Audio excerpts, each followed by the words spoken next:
What's going on, fellas? Just wanted to do a detailed explanation, more in-detailed explanation of the big nickel over G blitz. Had a few people sign up yesterday after I posted that YouTube video showing this blitz used in gameplay. This is the same game from my YouTube post yesterday, but I'm actually showing you the setups here prior to the snap. And a lot of people were looking for that blitz. You have to scroll down. So I just want to make a separate post just for this casino blitz. I really think it's that good, especially when you mix it in. I also want to cover the little details. Anyone really can follow adjustments, but if you're not doing the little stuff right, I feel like that's what really separates the great Madden players from the average Madden players. For example, as I'm getting through my setups here, I'm playing a good opponent, so he's quick hiking me. I'm not able to set Alexander where I want him and then get to the defensive end and bluff blitz him like I say to do in my setup. And it still got through, so never be afraid to throw your own twist on it, guys. And then I also like to mix it in with the 4-3 over formation, one of my favorite ways to stop the run. I'm throwing a cover 1 here, also does a good job of stopping the run. Next play I go back to the 4-3 over, just trying to mix it up, confuse my opponent. Go to the 4-3 over, cover 4 here. Not the best pass defense, but he came out in a single back wide. I thought he might be running the ball again.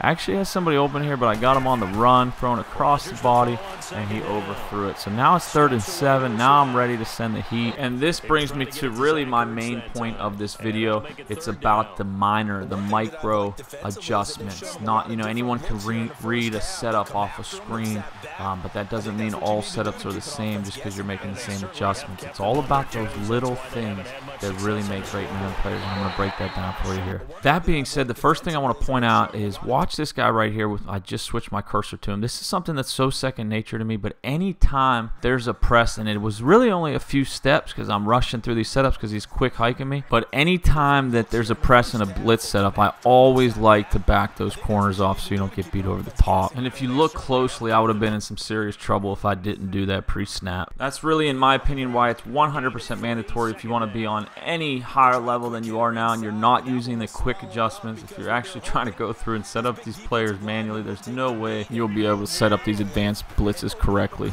The second micro adjustment per se in this new blitz that's really going to help you run it more efficiently is in the detail of the position of your linebackers. So notice here it's a trips formation to the left side. This is from an earlier play in the game, so I'm a little bit more worried about getting beat deep over the top. So you notice I take a few steps back with Van Der Esch after I put him in that deep blue just to really lock down that middle of the field.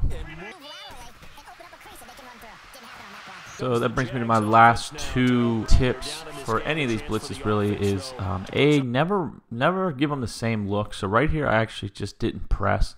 I left the 2 DBs on the left side of the field deep to make them think I was going into cover 4, and then also always pay attention to the formation that the offense is in. So for example, I'll run you through my train of thought here.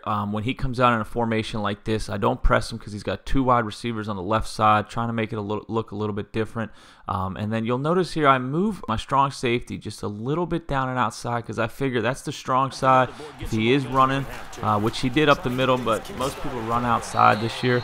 So I wanted to have a little bit leverage out there. But not only that, if Ertz was on a route, I was going to be able to take away the streak. The only thing he really could have beat me there was with like a flag route to the outside to Ertz. So I wanted him to have, he was manned up on Ertz, so I wanted him to have that leverage. It's all about those little minor adjustments that give you that extra half a second to get in and get the sack. So I just want to do a more detailed explanation of this blitz because it's working really, really effective for me. I'm 5-0. Actually about to load up now and go for the Super Bowl victory.